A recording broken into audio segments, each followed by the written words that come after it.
เนี่ยเขาแล้วบ่เนี่ยกินแล้ว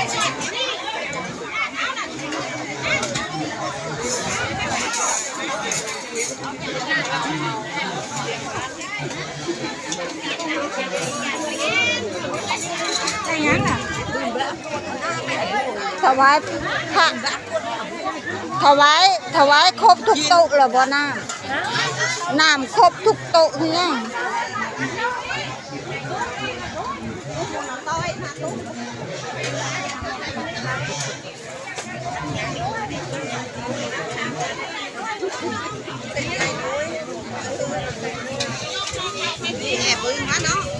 บืนเลยเพิ่นเก็บไว้ก็ใส่ของมาแหละ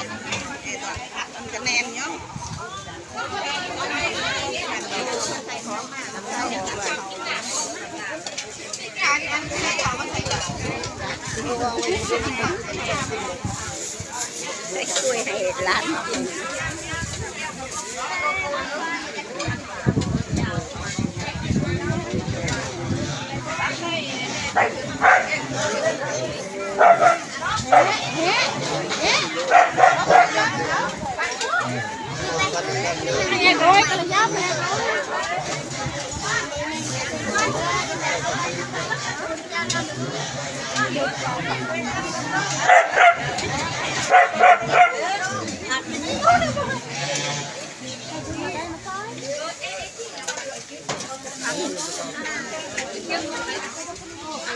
จิกเลยเนาะจะกิน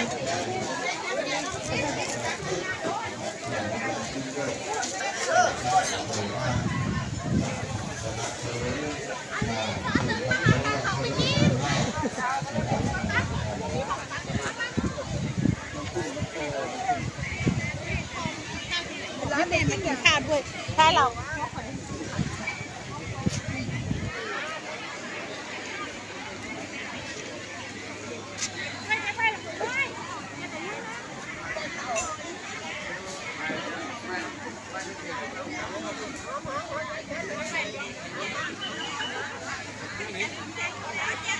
คนหลายครับพี่น้อง